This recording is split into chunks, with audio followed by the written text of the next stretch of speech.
Hello and welcome to Midnight Scribe's Creative Vibes, where we interview the best of the bronies and discover what makes them tick. I'm a little bit concerned about this guy I'm interviewing today, ladies and gentlemen, so I would seriously recommend that you lock away any paper, pens, pencils, paint, crayons, anything creative you have lying about. This man is a self-proclaimed sketch pervert. Well, I never. People like him doodling sketches, never turn them into finished pieces. Ugh. Actually, I shouldn't be judgmental. My Little Pony Friendship is Magic is against that sort of thing, and I should really know better. So here's the fun stuff. This guy is a prolific artist who has done incredibly adorable My Little Pony and Animal Samurai drawings with a Japanese flair to them. He does gaming live streams on Twitch. He's done animations in the past, and no, sorry, look, I just can't get past the whole sketch pervert thing. Io Kusanagi, explain yourself to the audience and tell us how you are feeling, Sensei.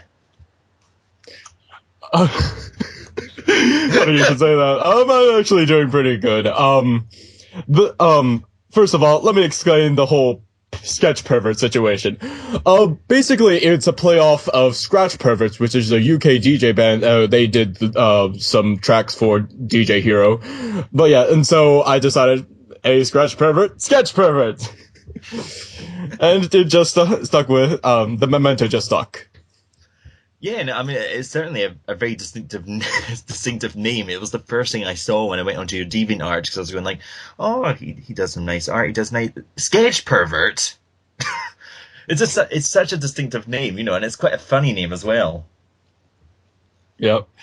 And also, the reason I call myself a self-proclaimed sketch pervert is because, like, there, forever how many, finished pieces you see in my DeviantArt, there's actually about 50 times that in just unfinished sketches. Or just, like, sketches that have been, like, finished to completion but never uploaded. So you just do art all the time then, I'm guessing, like, and only some bits we actually get to see. I do, like, most of the finished stuff I do publish, but, like, some things, like, in my old sketch folder, like, I have a whole bunch of sketches that have kind of evolved from sketches into, like, shaded works, but I don't upload those because I do not have a scanner, sadly. I just have a crappy digital camera. So, some of the recent sketches you've seen. But other than that, most of my finished works are just digital paintings. I mean, obviously the paintings we've seen, I mean, you have quite a distinctive style, because you do, like, what I've noticed is that there's two kind of main types of art that you do, at least, like, you've got the My Little Pony art, and then you seem to have quite a fascination with sort of the Japanese, or sort of Japanese artwork and that sort of thing, like, partially through your name and through the art that you've done in your DeviantArt. I mean, where's that passion come from? Well, I'm not really sure, like, per se, like, I've always had, like, an admiration for the Japanese, because they've got, like, a very strange and strange yet creative culture. Like, they've got, like, the whole anime and manga, but there's also, like, their obsession with, like, just, like, their style, their language, like, it's calligraphy, it's poetic, and there's also a sense of aesthetic that goes with the Japanese that fits kind of in line with my own artistic aesthetic, like sharp, bold lines and very striking features, like very striking expressions. And most obvious being the big eyes. Oh yeah, of course. Yeah, I've noticed that you have the kind of, I mean, I call them anime eyes. I'm not sure what the correct term would be. The kind of the wide-eyed Japanese anime kind of look. But there's also, like, different styles of anime eyes. Like, my style actually focused on a subgenre of anime style, which is Bishonen or Seinen, which is basically leaning towards romanticized features, like very androgynous features, or very realistic features, but simplified. And occasionally I just do the big eyes. Oh, why not? There's plenty of that to go around. Oh, definitely. I mean, and like, and the programs that you use. I mean, I've noticed on your DeviantArt, like, you give quite a lot of information about the particular programs you use. Like, I mean, just here I've got a small list. I mean, you use Photoshop CS5, After Effects CS4, Pilot Precise V5 ink pen, 0.7mm mechanical pencil, Wacom Splash, Huion 580.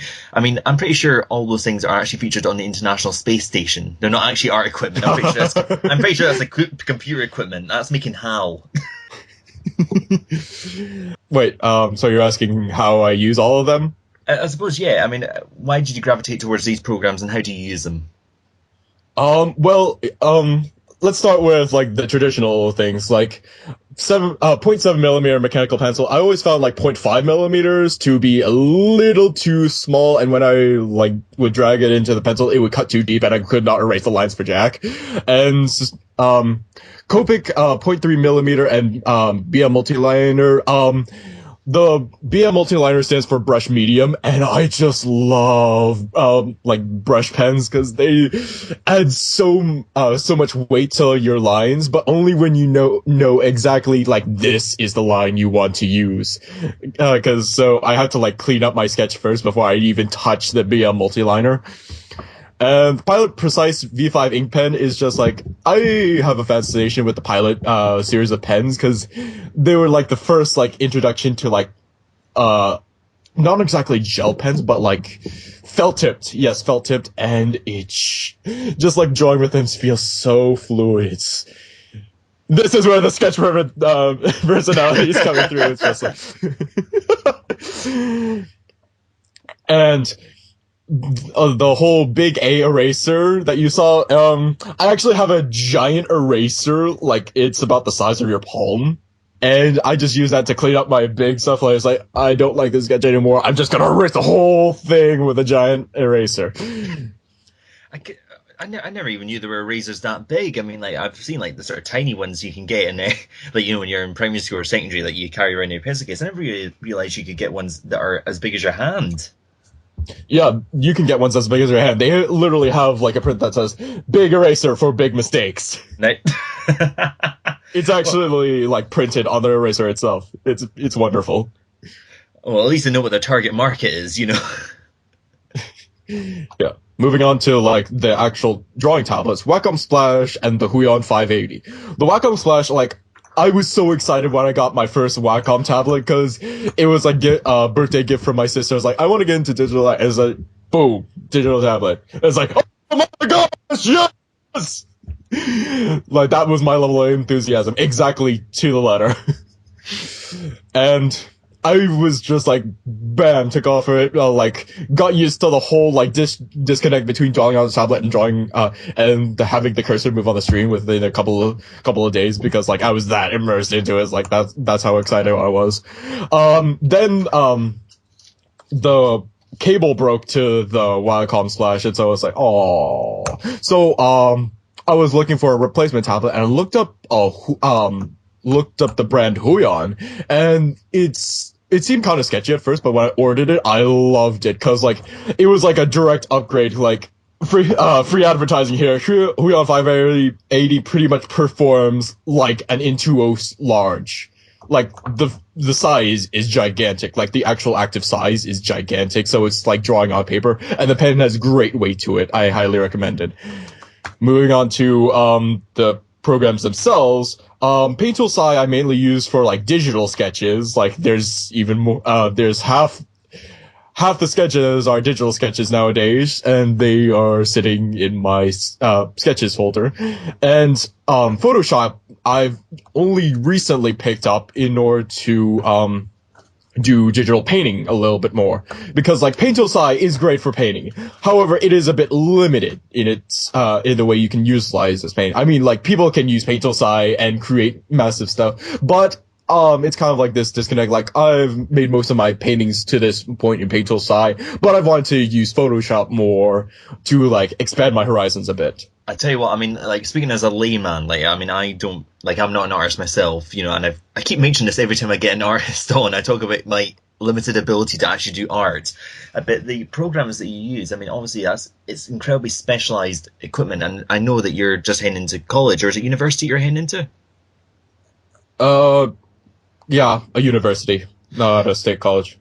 Ah, right. I mean, how do you, obviously these programs, costs a fair bit of money as well as the equipment you're using. I mean, how have you found the balance in terms of trying to get the equipment while I suppose actually trying to keep a social life and everything else going on? Oh, well, I'm actually used to like living in poverty, kind of. So I don't mind like sacrificing a bit of my wallet, but I keep a mainly active social life on social media, but also with like Skype calls and like Steam, playing video games on Steam with friends. Oh, definitely. I've been doing a lot of the same thing in terms of playing games on Steam recently and through Skype and whatnot, partially because of what I'm doing on the show, because I've been meeting so many people over the course of interviewing people. Like, I've met Norman Sanzo and Rolicious and Ty and Daga, and I've been playing Left 4 Dead with them. Like, I was actually playing Left 4 Dead a couple of hours ago with Rolicious and Norman Sanzo, and like a lot of us have this great passion for video games. And I noticed on your DeviantArt, there's a questionnaire that says, what's your favorite gaming platform? And your answer was, I hate you. Now, is that because you don't like video games, or because you love video games too much?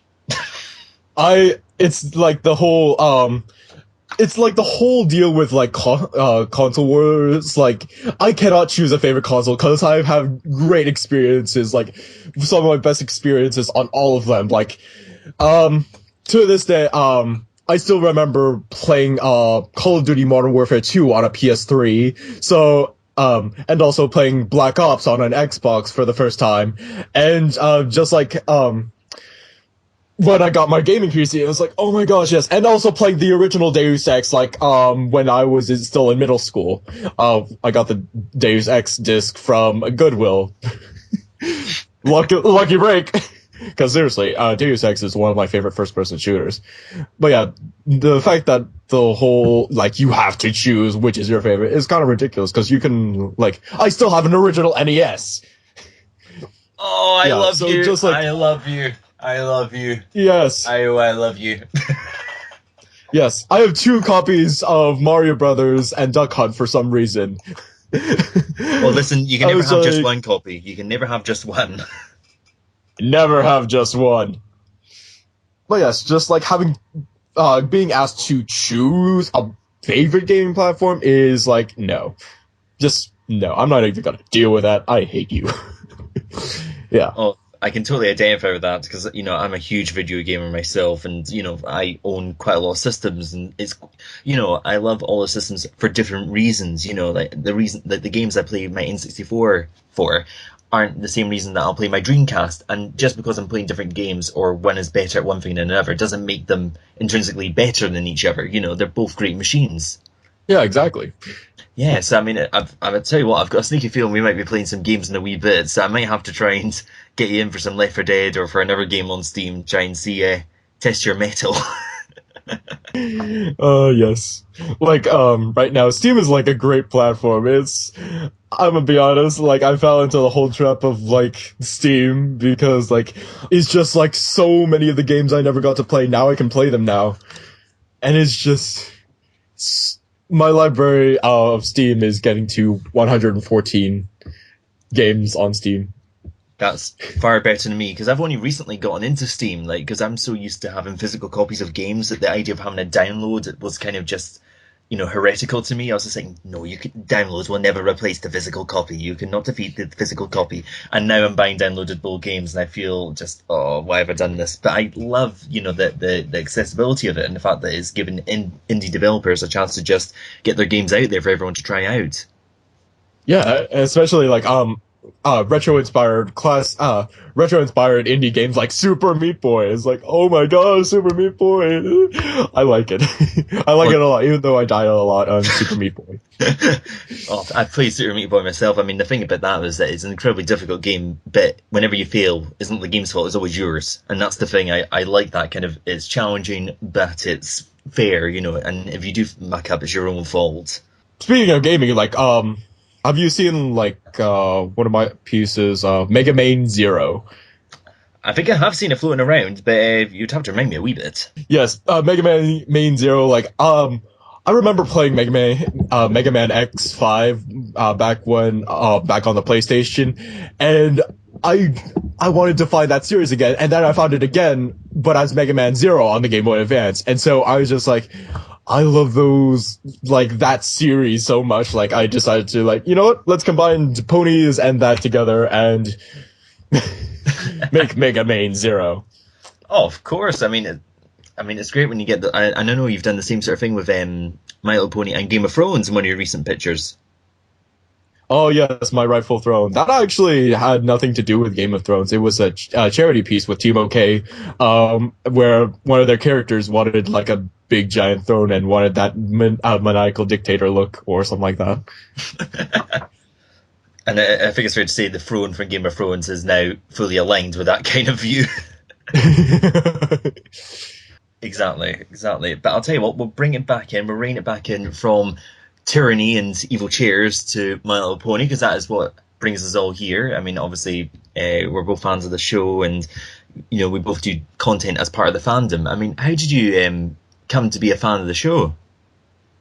Well, here's the thing. I actually did not know about MLP being a thing until, like, one of my friends in high school actually directed me to a fan fiction of MLP called Griffin the Griffin by Blackwing, and it's on FimFiction. It's into its sequel now, which is Falling Feathers, and I'm now, like, great friends with the author Blackwing, and we play games on Steam as well. But yeah, it was just like I was a little skeptical, like, My Little Pony, isn't that like a cartoon from like the 80s or something? It's like, yeah, but it's he and my friend said, like, yeah, it's recently gotten into its new generation. It's like, oh, interesting. I was still open-minded about, like, the whole thing, because, like, I remember watching old cartoons like Courage the Cowardly Dog. I love Courage the Cowardly Dog. One of my favorite cartoons, because it's gritty but also charming. But yeah, I got into the fan fiction. It was looking back on it, it could have been written better, but I had a great time reading it, and so I decided to check out this show associated with the fan fiction My Little Pony, and I don't remember the first episode I ever watched, nor can I choose a favorite, but one of the earlier episodes that really stuck out to me was Luna Eclipsed, and that just solidified my stance on Luna being best princess. I've been hearing that a lot recently about a lot of people seem to quite like Luna. They seem to like, someone who's not quite as goody two shoes perhaps as Celestia. Yeah, and also whenever I'm not gonna be ashamed to admit it. Whenever I see Luna on screen, I was like, I pause the video or pause the episode, jump out of my chair, then fast walk around my house, scream at the top of my house, saying Luna, Luna, Luna, all repeatedly, and then sit back down and continue the episode. So you can imagine how I felt when I saw, like, the recent episode, the Tanibus episode. Yes, so much yes. And yeah, of all the princesses, I've drawn Luna the most. And I'm guessing Luna must be your favorite character. I'm guessing it would actually be a tie between Luna and Discord. Oh, right. Yeah. I think I know why everyone likes Discord, but I'm going to ask anyway. Why do you like Discord? I actually have never heard of John Delancey before I heard Discord, but just like the voice, it was like perfect casting. The character, when he first appeared, didn't seem like much, but when he came back was when it was like, wow, this is getting interesting. So it's just like Discord. Luna has my loyalty, but Discord has my interest. That's the whole set. That's a great way of putting it. I mean, I suppose, have you done much drawings of them as part of the fandom, or are they kind of sacred and you stay away from them a bit? I haven't actually drawn Discord. I've never actually tried drawing Discord yet. But Luna, I've drawn many a Luna pic. Well, maybe It'll be time to try a bit of Discord then, just for perhaps the end of the season or for the beginning of season 6, you should bring it in, just show all, do a little bit of Discord on the side. I'm actually interested in doing a Gilda painting, actually, because it's been a while since I've done a painting, and with the return of Gilda, I'm interested, because Gilda was a main character in the original fan fiction Griffin the Griffin that I talked about that got me into the fandom. So I was wanting to try a piece with that, but I was wanting to figure out ways to go about it, because there's the obviously punky-esque Gilda, I mean, where it's like hard to get, hard-boiled and all that stuff. And then there's the side Gilda where you see like how the different the dichotomy of Rainbow Dash and Gilda and how that ended up. But there's like the thing about Gilda is like I found more characterization with what Blackwing used Gilda for in Griffin the Griffin than I did in the actual show, which might upset some people, but it's just like Blackwing, the thing with fanfiction is you can delve so much into backstories and headcanons you can, and just like having them fleshed out before you get to see the show flesh them out, it's a bit conflicting actually, because like there's this one set thing, like your first exposure to a character, and it's like, I know like the show has had its own character with Gilda, but Griffin the Griffin has also had much more to do with Gilda. So yeah. Well, I think it's fair to say that in the fandom, the characters and the show take a life of their own, in terms of the fans and what they actually do, in creating things behind the scenes. I mean, the show is only just one facet of it. What the community do with the characters, I suppose, in some respects, make them become larger than the show itself in its own way. Yep, that indeed they do. So much art. It's just like, the amount of art is like impressive.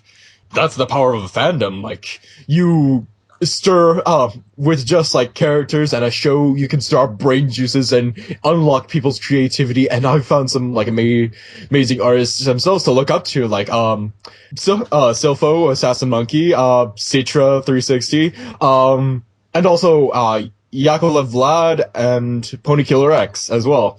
You know the ones like the ones that go overboard. Is like you look at it as like, oh my gosh, their art is amazing. Like just immediately, those artists, like, I wonder if I know Assassin Monkey's still streaming. I pop in once in a while, but mainly I'm focused on improving my own art to pop into his streams, which is sad because like streams are like one way to like socialize with these artists. Like that's why I host like an animation live stream like every so often, like a series of animation live streams on my YouTube channel, but also like streaming on EQD's live stream Saturdays. Though EQD live stream Saturdays have not really panned out as well because not many people come to my art live streams. There's like 3 or 4 that come every so often, but the thing about live streams is like I can only like live stream for so long if at least I know someone is watching. If not, I get burnt out very easily. Oh yeah, I mean it's like that. It's a bit of gratification. You need to know that there's someone there watching it and giving you that feedback rather than just kind of doing it by yourself. Otherwise you could do it, you could do art yourself anywhere. But if you're live streaming, it is kind of for an audience. Yeah. In all honesty, though, like my animation live streams have been going a lot better because like I have this like group of people who like I chat with during the animation live streams. So even if no one comes, I can still have a good time, like animating frame by frame while someone like chats about their life and whatever. Though disclaimer though, if you come to my live streams, there will be cussing. It's not exactly family friendly. Well, that's fair enough. They have been warned. But I'll tell you what, I need to actually wrap up the show just now because we're actually near the end of the limit. But firstly, Io, thanks so much for coming on the show. I mean, this was actually your first interview. I hope it's been an all right one. Fingers crossed. Yeah, it's been good. It's been fun. Oh, definitely. And it's great having someone on who is as talkative as yourself and, shows off that passion. Because when we were talking about the programs you were doing and the art you're doing, like the passion you have for what you do, it really shines through, and it's great to see that. Well, it's not really a passion, more of a masochistic obsession, but let's go with that. Yeah, for marketing purposes, we'll call it passion. We can call it something else behind the scenes. But firstly, but thank you for coming on the show. Where can we find you on the web? Best ways to see my art is the DeviantArt and my YouTube channel, where I post I'm starting to post more animations on YouTube, where you can also see animation live streams that come up on YouTube. And also, yeah, I have a Twitter and a Tumblr, but those are not recommended if you want to see my art, more like to see my views on life in general.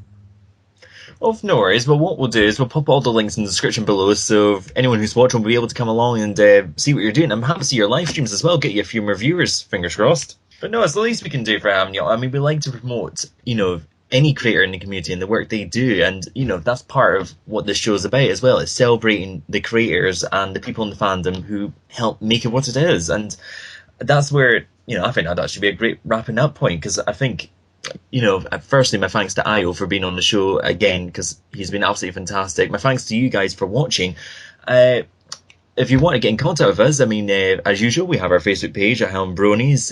We've got our YouTube channel where you're watching this video right now, and we've got our email contact in the About section. You can get in contact with us if you've got any ideas for the show, or, if you happen to be someone in the fandom, a content creator, if you do art, music, talk show, do you do live streams, do you talk about ponies and rap presents, whatever it is you're doing, get in contact with us. We'd certainly be interested in anyone who has that creative edge in the community, because we are all about celebrating that.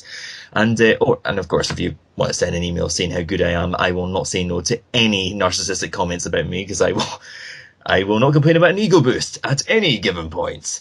But before I get too high in my own ego, I'm going to wrap up the show. But my thanks to Io, my thanks to you guys, and the final word from Midnight Scribe is, as always, please subscribe.